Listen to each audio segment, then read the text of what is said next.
آج ہمارا سبق 7ویں پارے پہ ہے۔ 7ویں پارے کے مضامین کا خلاصہ آپ کے سامنے رکھتے ہیں۔ 7ویں پارے کا مین اور بنیادی ٹاپک ہے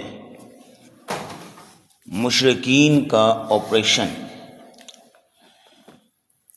جس میں بڑی شد و مت کے ساتھ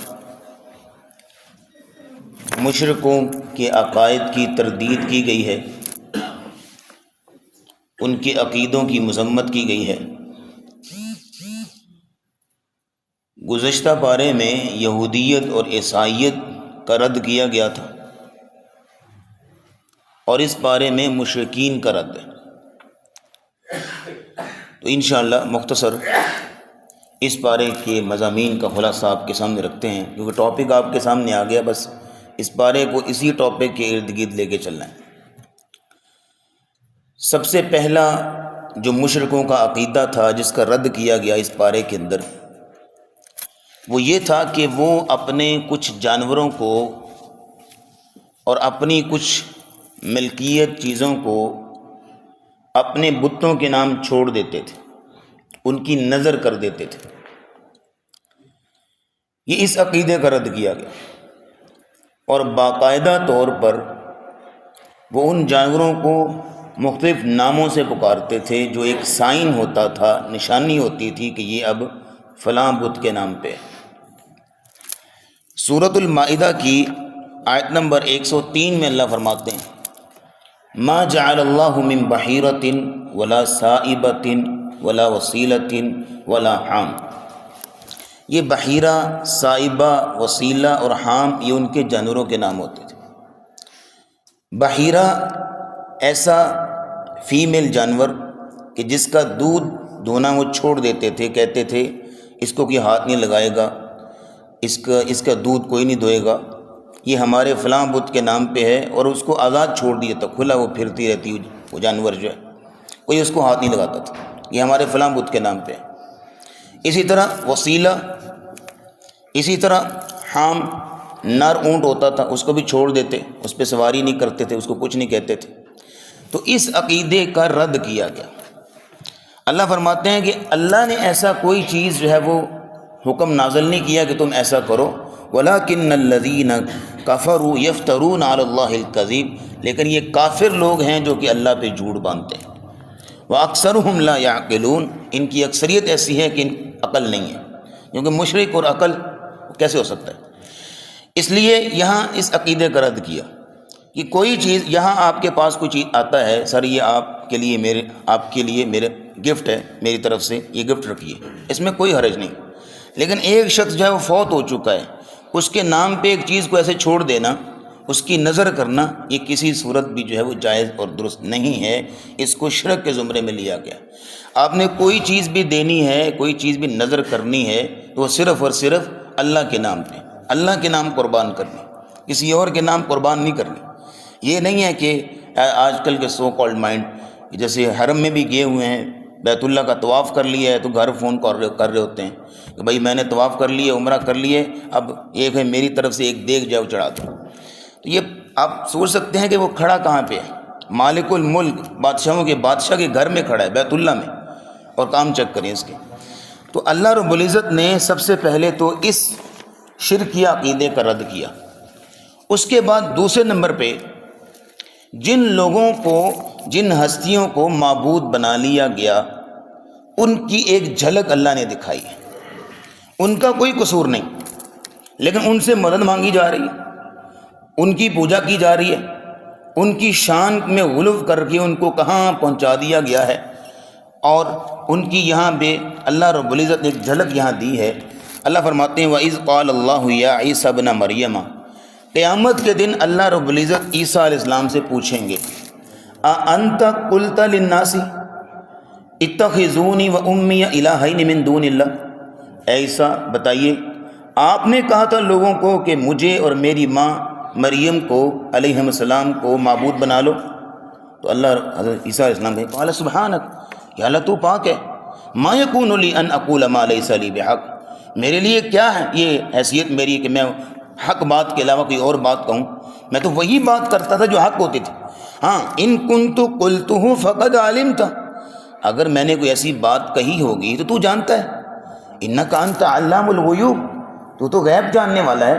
تعلم ما فی نفسی ولا اعلم ما فی نفسی کا، تو وہ بھی جانتا ہے جو میرے دل میں ہے، جو میرے جی میں ہے، میں تو نہیں جانتا جو آپ کے جی میں۔ انک انت علام الغیوب۔ ہاں، میں نے جو ان سے بات کہی تھی وہ یہ تھی، ما قلت لهم الا ما امرتنی به ان اعبدوا اللہ ربی وربکم، میں نے ان لوگوں کو بس یہی کہا تھا کہ اللہ کی عبادت کرو جو میرا بھی رب ہے اور تمہارا بھی رب ہے۔ آگے فرماتے ہیں وَكُنْتُ عَلَيْهِمْ شَهِيدًا مَا دُمْتُ فِيهِمْ، یا اللہ جب تک میں ان لوگوں میں موجود رہا تو میں اس بات کا گواہ ہوں کہ میں ان کو یہی بات کرتا رہوں، میں ان کو یہی بات کہتا رہوں۔ فَلَمَّا تَوَفَّيْتَنِي كُنْتَ أَنْتَ الرَّقِيبَ عَلَيْهِمْ، جب تو نے مجھے اٹھا لیا تو پھر اس کے بعد یہ ہے کہ تو جانے تو وہ جانے، میری اس میں کوئی ذمہ داری نہیں۔ تو یہاں ایک جھلک دے دی گئی کہ آپ ایسے لوگوں کو جن کو پکارا جا رہا ہے، مدد کے لیے پکارا جا رہا ہے، عبادت کی جا رہی ہے، ان کے نام پہ پتہ نہیں کیا کچھ ہو رہا ہے، اور وہ نیک لوگ تھے دنیا سے چلے گئے، ان کو نہیں پتہ، تو یہ ایک جھلک اللہ نے دی ہے کہ وہ اس قسم کے شرک سے بری تھے، ان کا اس قسم کے شرک کے ساتھ کوئی تعلق نہیں تھا۔ تو یہ دو آپ کے سامنے باتیں ہوگی۔ تیسری بات یہاں نوٹ کیجئے گا، اللہ رب العزت نے رسول اللہ صلی اللہ علیہ وسلم کی زبانی یہ کہلوایا کہ آپ ان لوگوں کو بتائیے کہ میرا ولی، کارساز، مددگار، مشکلیں حل کرنے والا، فریاد سننے والا صرف اور صرف کون ہے؟ اللہ۔ فرمایا قل اغیر اللہ اتخذ ولیا، لوگوں کیا میں اللہ کو چھوڑ کے کسی اور کو مددگار بناؤں؟ کون اللہ؟ فاطر السماوات والارض، جو زمین و آسمان کو بنانے والا ہے۔ وَهُوَ يُطْعِمُ وَلَا يُطْعَمُ، وہ کھانا کھلاتا ہے، رزق دیتا ہے، اس کو نہیں کھلایا جاتا بلکہ وہ رزق دینے والا ہے۔ قُلْ إِنِّي أُمِرْتُ أَنْ أَكُونَ أَوَّلَ مَنْ أَسْلَمَ وَلَا تَكُونَنَّ مِنَ الْمُشْرِكِينَ، مجھے تو یہ حکم ہوا ہے کہ میں سب سے پہلے میں اللہ کا فرما بردار بندہ بنوں اور اس کے بعد لوگوں کو تبلیغ کروں۔ اور آگے فرمایا قُلْ إِنِّي أَخَافُ، اے نبی ان کو کہہ دیجئے إِنِّي أَخَافُ إِنْ عَصَيْتُ رَبِّي عَذَابَ يَوْمٍ عَظِيمٍ، اگر میں نے اس کانسیپٹ کے اندر ذرا سی بھی اونچ نیچ کر دی، اللہ کو چھوڑ کے کسی اور کو بھی بنا لیا، تو اس کا مطلب ہے مجھے ڈرنا چاہیے اللہ کے بڑے عذاب سے۔ من یصرف عنہ یومئذ فقد رحمہ، اور اگلی بات نوٹ کیجئے گا، رسول اللہ کی زبانی کہلوا دیا گیا، اے نبی وَإِن يَمْسَسْكَ اللَّهُ بِضُرٍّ فَلَا كَاشِفَ لَهُ إِلَّا هُوَ، اگر آپ کو بھی کوئی تکلیف پہنچے تو اللہ کے علاوہ اس تکلیف کو دور کرنے والا کوئی نہیں ہے۔ وَإِن يَمْسَسْكَ بِخَيْرٍ فَهُوَ عَلَى كُلِّ شَيْءٍ قَدِيرٌ، اور آپ کو اللہ کوئی خیر دینا چاہے تو پھر یہ ہے کہ اللہ ہر چیز پر قادر ہے۔ یہاں رک کے بات سمجھ لیجئے اور عقیدہ یہاں پہ کلیئر ہو جاتا ہے، جب نبی کریم صلی اللہ علیہ وسلم پہ کوئی مشکل آ جائے تو اللہ کے علاوہ اور کوئی نہیں ٹال سکتا، تو نبی علیہ السلام سے بڑھ کر بھی کوئی ہستی ہے کائنات میں؟ تو کیسے اللہ رب العزت یہاں پہ اس بارے میں مشرکین کو آپریشن کیا کہ نہیں، اس عقیدے کا رد کیا کہ نہیں، کہ اللہ رب العزت نے کلیئر کر دیا کہ جب رسول اللہ پہ تکلیف آئے تو رسول اللہ خود تکلیف دور نہیں کر سکتے، نہ کوئی اور کر سکتا ہے سوائے اللہ کے، تو رسول اللہ سے رسول اللہ کے آگے تو بات ہی ختم ہو جاتی ہے نا، رسول اللہ سے بڑھ کے تو ہر ہستی کوئی نہیں پوری کائنات۔ اب اگلی بات نوٹ کیجئے گا، اللہ رب العزت مشرکین کا رد کر رہے ہیں۔ وَيَوْمَ نَحْشُرُهُمْ جَمِيعًا، قیامت کا دن ہوگا، اللہ رب العزت مشرکین کو جمع کریں گے۔ ثُمَّ نَقُولُ لِلَّذِينَ أَشْرَكُوا، پھر اللہ ان سے کہیں گے أَيْنَ شُرَكَاؤُكُمُ الَّذِينَ كُنْتُمْ تَزْعُمُونَ، آج ذرا لے کے آؤ نا جن کو پکارتے تھے مدد کے لیے، جن کی پوجا کیا کرتے تھے، آج ذرا ان کو میرے سامنے لے کے آؤ تاکہ جو ہے وہ تمہارا معاملہ کلیئر کیا جائے۔ تو اللہ رب العزت فرماتے ہیں آگے اسے ان کا رپلائی کیا ہوگا، ثُمَّ لَمْ تَكُنْ فِتْنَتُهُمْ إِلَّا أَنْ قَالُوا وَاللَّهِ رَبِّنَا مَا كُنَّا مُشْرِكِينَ، ہم تو نہیں شرک کرتے تھے، کون سا شرک ہمیں تو نہیں پتا۔ اللہ فرماتے ہیں انظر کیف کذبوا علی انفسہم، ذرا دیکھو کیسے اپنے آپ پہ جھوٹ بول رہے ہیں۔ وضل عنہم ما كانوا یفترون، حقیقت یہ ہے کہ ان کو سمجھ آ گئی ہے کہ ہم جن کہانیوں میں پڑے رہے نا وہ ساری جھوٹی کہانیاں تھیں، ان کو سمجھ آ گئی، اس لیے تو اللہ رب العزت نے قیامت کو زبانوں کو تالا لگا دینا، کیونکہ زبانیں جھوٹ بولیں گی، اللہ رب العزت اعضاء سے بلوائیں گے، ہاتھ بولیں گے، پاؤں بولیں گے، جسم بولے گا، جسم کا روح بولے گا، جو ہے وہ گواہی دے گا اس بندے کے خلاف۔ اس لیے اللہ رب العزت ہمیں شرک سے محفوظ فرمائے۔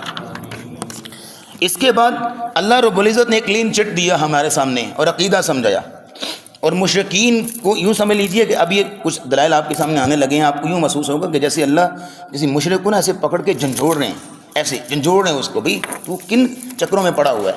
کن کانسیپٹ کے اندر تو پڑا ہوا ہے؟ سنیے گا ذرا، اللہ فرماتے ہیں قل، اے نبی ان کو پوچھیے ذرا، ارأیتکم ان اتاکم عذاب اللہ، اگر تمہارے پاس اللہ کا عذاب آ جائے، سپوز، او اتتکم الساعۃ، یا تمہارے پاس قیامت آ جائے، اغیر اللہ تدعون ان کنتم صادقین، تم تب بھی اللہ کو چھوڑ کے کسی اور کو پکارو گے؟ تم تب بھی اللہ کو چھوڑ کے کسی اور کو مدد کے لیے پکارو گے اگر اللہ کا عذاب تمہارے پاس آ جائے؟ بل ایاہ تدعون، لیکن نہیں، بلکہ تم صرف اسی کو پکارو گے، فیکشف ما تدعون الیہ ان شاء وتنسون ما تشرکون، اور اس وقت اللہ چاہے گا تم سے وہ عذاب دور کر دے گا اور تم اس وقت اپنے سارے معبودوں کو بھول جاؤ گے۔ یہ ان کی بات ہو رہی ہے جو مشرکین کی، جو مشکل وقت میں سارے معبودوں کو چھوڑ دیتے تھے، صرف اللہ کو پکارتے تھے۔ آج تو مشکل وقت میں مزید جو ہے وہ معاملہ اور الٹ ہوتا ہے، مشکل وقت میں مزید جو ہے وہ شرک زیادہ کر دیا جاتا ہے۔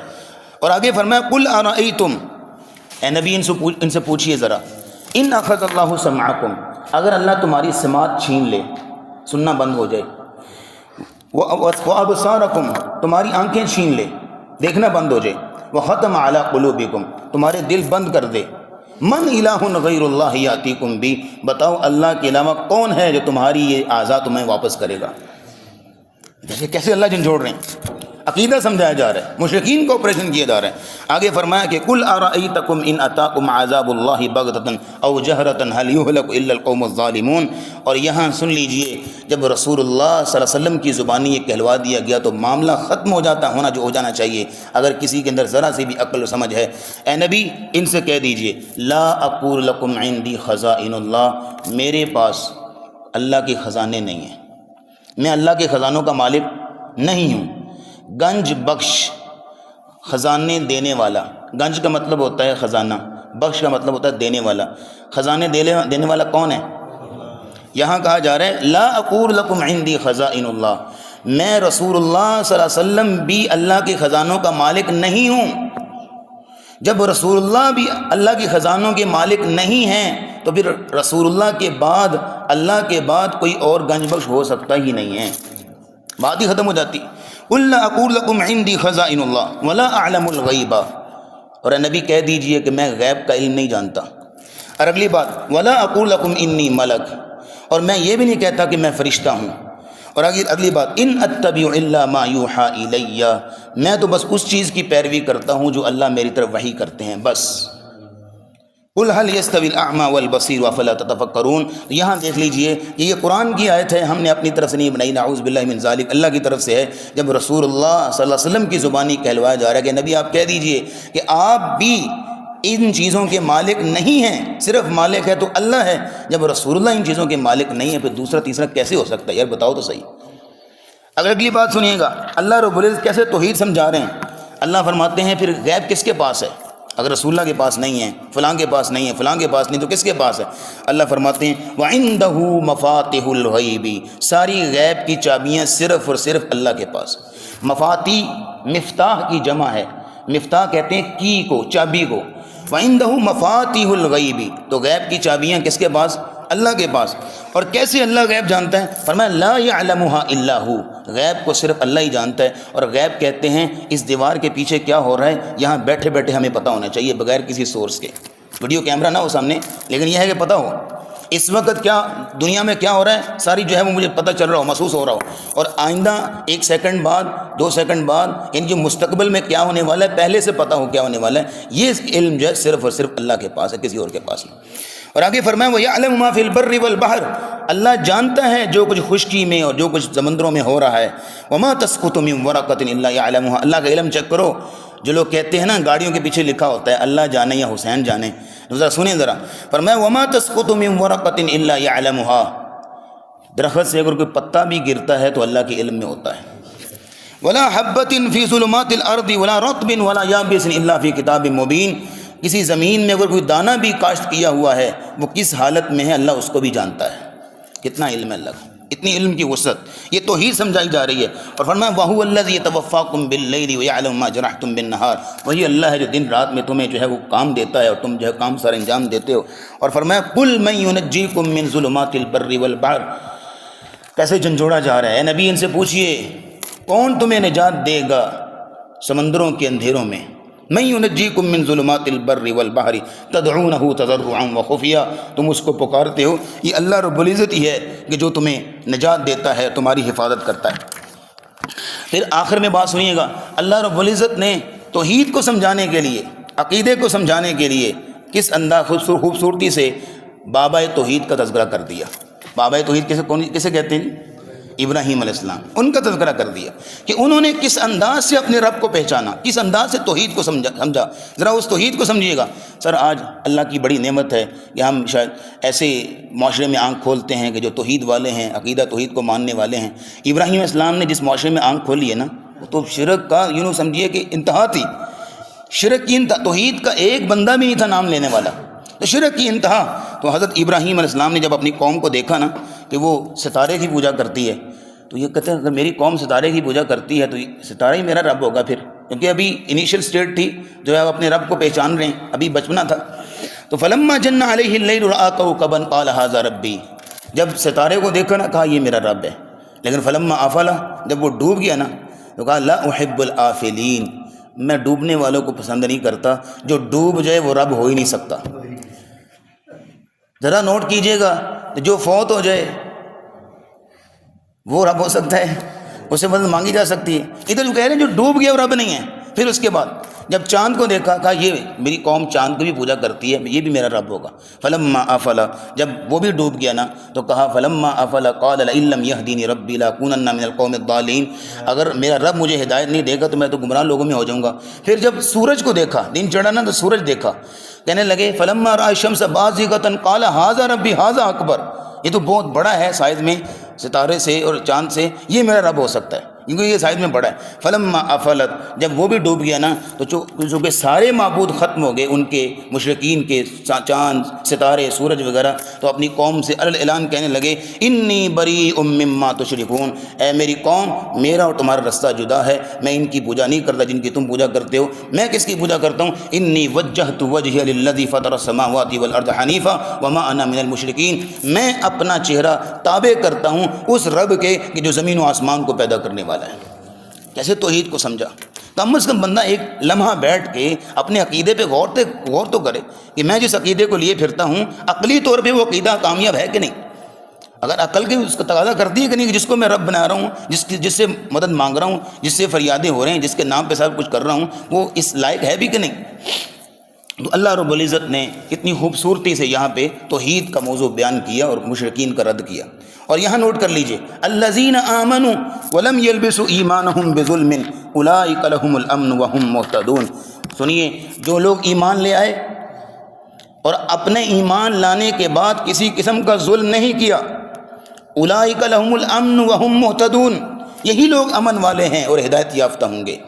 صحابہ نے کہا یا رسول اللہ قرآن کہہ رہے کہ ایمان لانے کے بعد کوئی ظلم نہیں کیا، تو ہم تو بڑے گناہ گار ہیں، چھوٹے موٹے ظلم تو ہو ہی جاتے ہیں، چھوٹے موٹے گناہ تو ہو ہی جاتے ہیں، تو ہم تو پھر ایمان ہدایت یافتہ نہ ہوئے۔ قرآن تو کہہ رہا ہے کہ وہ لوگ ہدایت یافتہ ہیں جو ایمان لانے کے بعد ظلم نہیں کرتے۔ تو نبی اسلام نے فرمایا تمہیں سمجھنے میں غلطی ہوئی، یہاں ظلم سے مراد شرک ہے، کیونکہ ان الشرک لظلم عظیم، کیونکہ شرک جو ہے سب سے بڑا ظلم ہوتا ہے۔ جو ایمان لانے کے بعد شرک نہیں کرے گا اولئک لہم الامن وہم مہتدون، وہ بندہ ہے ہدایت یافتہ۔ آخری پیج کے اندر اللہ رب العزت نے جب سارے دلائل ذکر کر دیے، مشرکین کو جھنجھوڑ بھی لیا، عقیدہ بھی سمجھا دیا، سارا کچھ کلیئر کر دیا، تو آخر میں اللہ رب العزت نے بات سمجھا دی۔ اللہ نے کہا اگر یہ لوگ نہیں مانتے تو اے نبی اتبع ما اوحی الیک من ربک، بس آپ اس چیز کی پیروی کرتے جائیے جو آپ کی طرف آپ کے رب نے نازل کیا ہے۔ لا الہ الا ہو، اپنا عقیدہ سمجھیے کہ اللہ کے علاوہ کوئی معبود نہیں ہے۔ واعرض عن المشرکین، اور آپ ان مشرکوں سے اعراض کیجیے، آپ اپنا کام کیجیے۔ ان کو ہم نے بڑے دلائل دے لیے، سمجھا لیا، سمجھتے ہیں ٹھیک، نہیں سمجھتے تو قیامت کے دن فیصلہ ہو جائے گا، آپ جو ہے وہ اپنی ذمہ داری سنبھالیے، ان مشرکوں سے اعراض کر لیجیے۔ تو یہ پارہ ہے اللہ رب العزت نے جس میں مشرکین کا رد کیا، مشرکین کے عقائد کا رد کیا،